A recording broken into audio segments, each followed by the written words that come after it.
Now in this lecture we will discuss some of the very beginning experiments in chemistry, and that basically these observations can be summarized into laws. First is we will discuss law of mass conservation.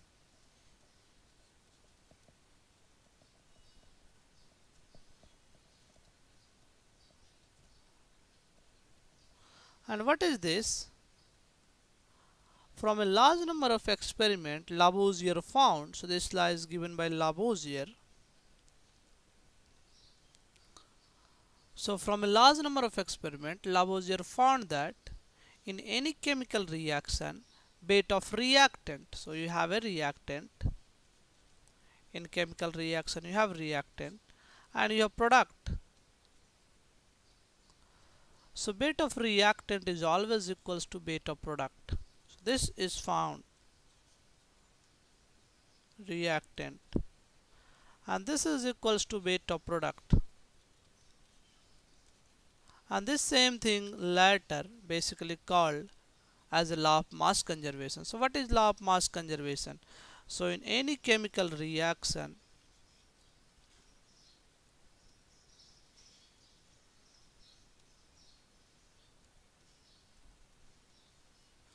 in any chemical reaction, beta of reactant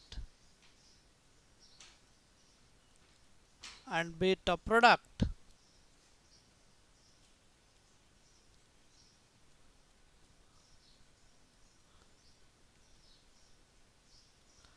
is always same.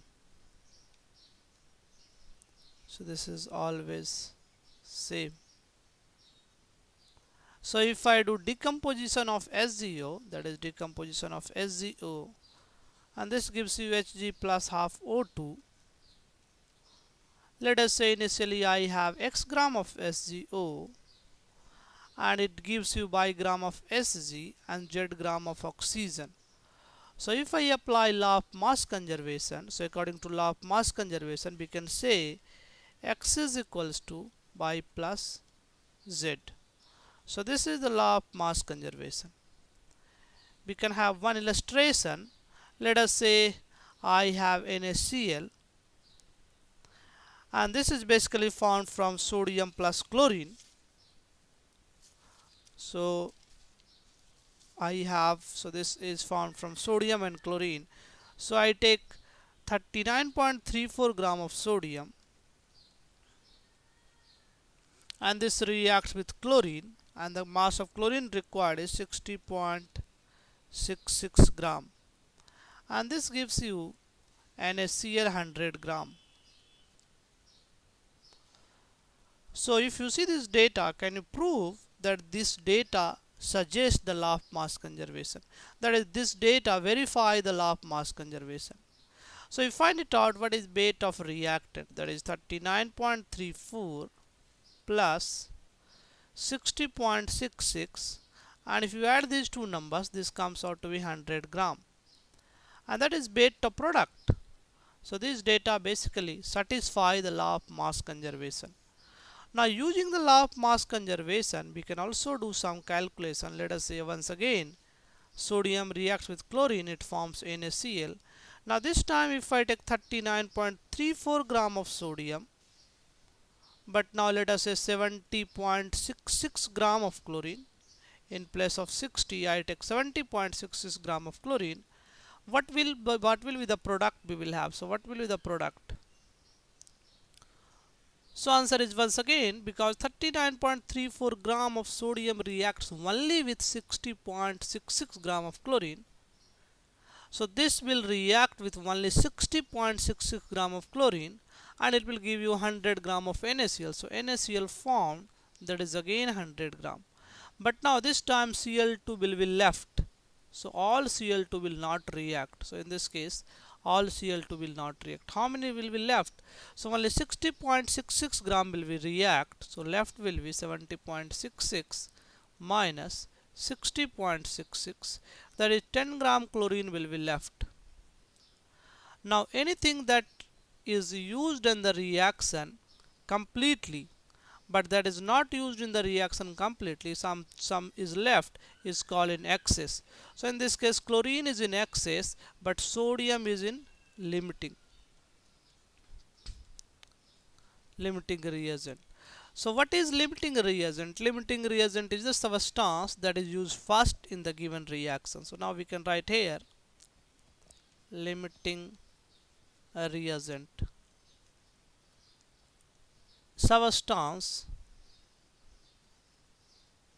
that is used first, that is consumed first,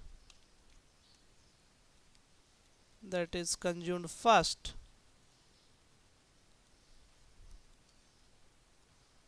first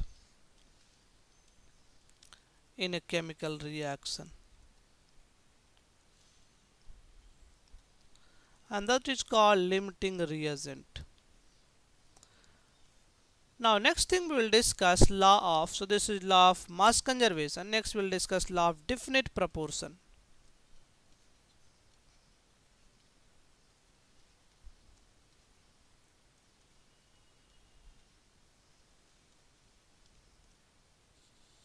Now this law says, let us say I can form H2O. So H2O can be formed by many ways. You can get the H2O from water. So let us say you can have river water. You can also get the H2O from melting of a snow.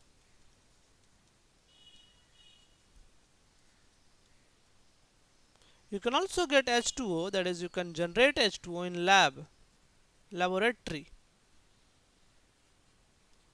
Now this law says whatever be the source, you can make this H2O from any sources. H2O will always have definite proportion of by mass of hydrogen and oxygen. So we can say no matter what it is the source, what its source, a particular chemical compound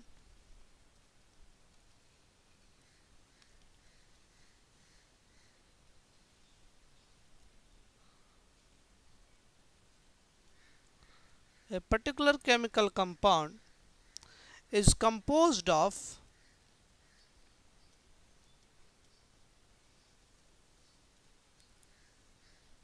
same element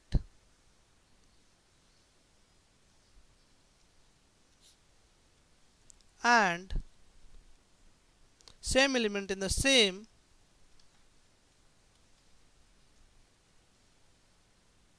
mass ratio, same parts by mass.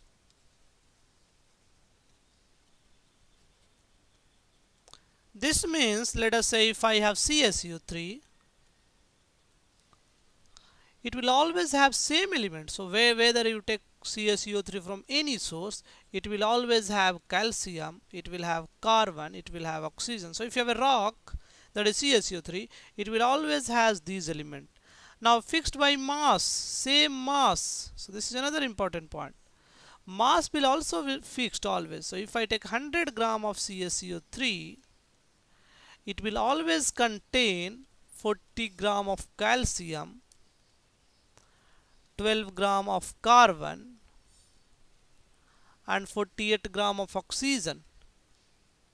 That is always fixed. So mass of calcium, carbon and oxygen is also fixed. Let us do one exercise related to this one. So we have a problem here. It says 84.2 gram of pitch blende, this is a basically ore of uranium,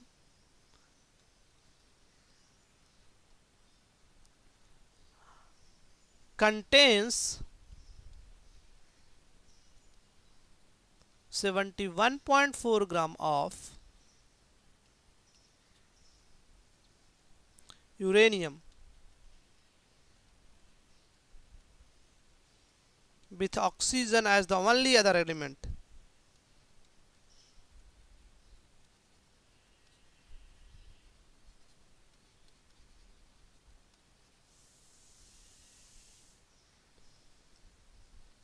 how many gram of uranium, so question is how many gram or kg, how many kg of uranium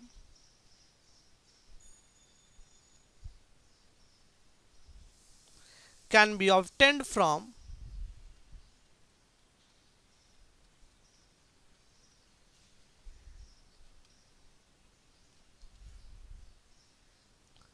102 kg of pitch blende.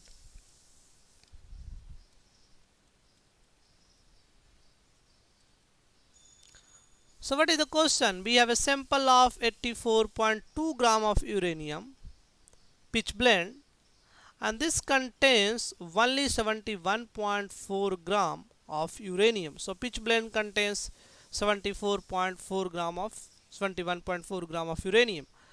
Now if I take pitch blende 102 kg sample, if I take 102 kg, what is the mass of uranium? Now we can apply definite proportion. That is, mass of uranium is always fixed. So what is the mass percentage of uranium in pitch blende? So we can find mass percentage of uranium in pitch blende.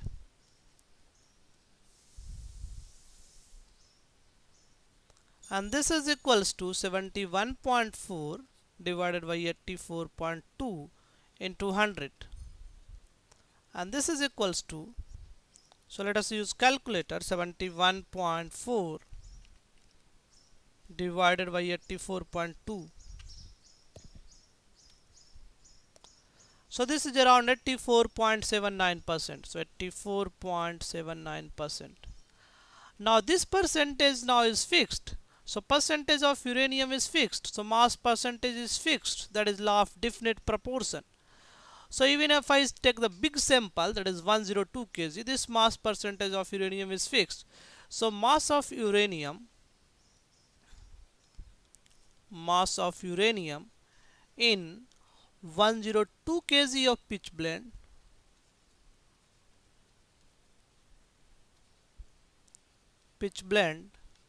and this is equals to 102 kg multiplied by 84.79 divided by 100, that is 102 multiplied by 0.8479 kg. So this answer finally will come out to in kg. So let us use calculator. 102 multiplied by so this is 102 multiplied by 0.8479.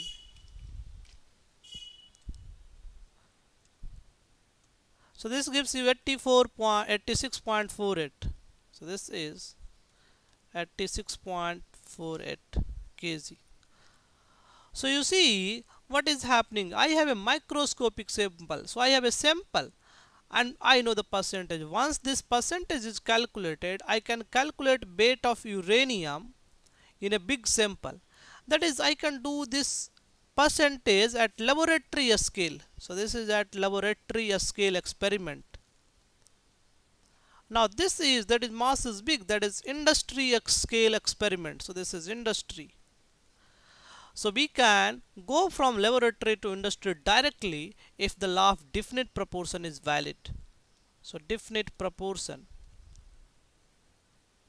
is valid, then only I can go. If definite proportion is not valid, I cannot apply this percentage for big sample. Now next thing we'll discuss law of multiple proportion.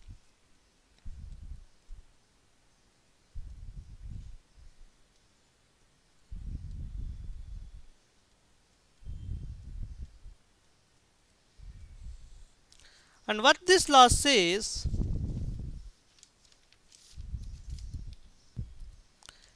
if elements A and B react to form two compounds, let us say if I have two elements, if element A and B forms two compounds,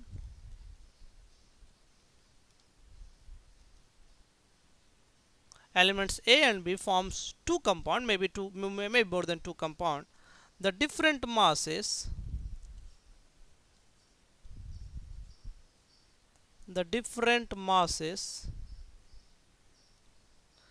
that of B, different masses of B that react with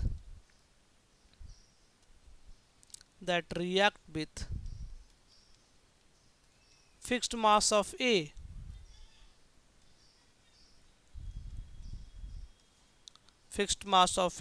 can be expressed as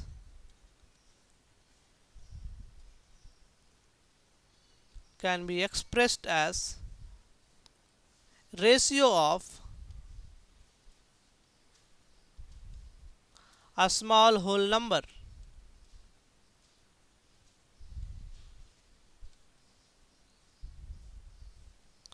Now let us illustrate this law of multiple proportion by an example.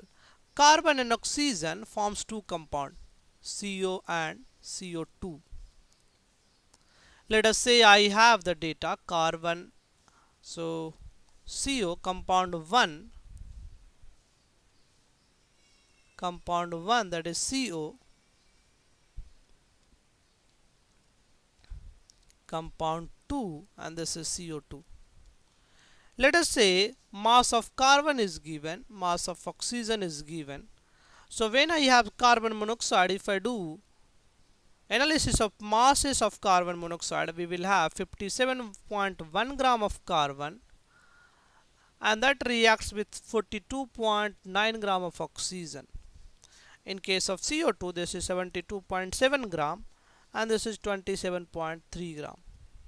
So now law of multiple proportion says for a fixed mass of compound B or compound A, let us say find what is the mass of oxygen per gram of carbon. So third column we are finding mass of oxygen for 1 gram of carbon. So if I take 1 gram of carbon, mass of oxygen is 42.9, and this divided by 57.1 gram. Similarly, if I take 1 gram of carbon, in this case mass of oxygen required is 27.3 divided by 72.7. Now this law of multiple proportion says mass of oxygen in this case and mass of oxygen in this case, ratio of mass of oxygen is basically in a small whole number. So mass of oxygen in 1, so mass of oxygen in compound 1 divided by mass of oxygen in compound 2, this is always in whole number ratio, that is 42.9 divided by 57.1, and this divided by 27.3 divided by 72.7. So if you do calculation, it will come out to be 42.9, and this goes up 57.1 multiplied by 27.3, this is 72.7. So let us do this calculation. 42.9 multiplied by 72.7, and this divided by 57.1 multiplied by 27.3. So this is around 2, that is 2 by 1, that is a small whole number ratio. So this is 2 is a whole number, 1 is also a whole number. So this is a whole number, and this is also a whole number. I will give you one exercise that you can do at your own. Question is, sulfur and chlorine forms two compounds. Let us say compound 1 and compound 2. Compound 1 and compound 2. In compound 1, weight of sulfur, this is given to you, that is 47.5 gram. And weight of chlorine in gram, that is also given to you, that is 52.5 gram. In compound 2, this is 31.1 gram, and this is 68.9 gram. You have to prove that these data show law of multiple proportion. So verify law of multiple proportion.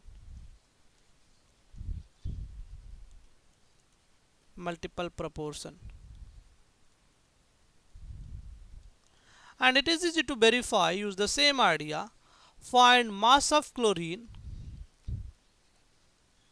per gram of sulfur. So in this case 52.5 divided by 47.5. Now in the next case this is 68.9 and divided by 31.1. Now this law of multiple proportion says mass of chlorine in compound 1, mass of chlorine in 1 and divided by mass of chlorine in 2,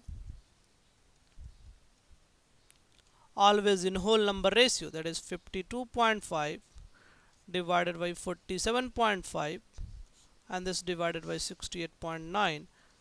You can do yourself. So if you do this one, 52.5 divided by 47.5 into 68.9 into 31.1. So let us calculate this value. 52.5 multiplied by 31.1 and this divided by 47.5 multiplied by 68.9. So this comes out to be 0.49, that is 0.5, and 0.5 is approximately 1 by 2. So once again this is a whole number ratio. So this is a whole number and this is also a whole number. So this is a whole number ratio. So in this lecture we discussed the three laws: law of mass conservation, law of definite proportion, law of multiple proportion. In the next lecture, that is Dalton's atomic theory, we will use this law, how Dalton's basically give an atomic theory using these laws.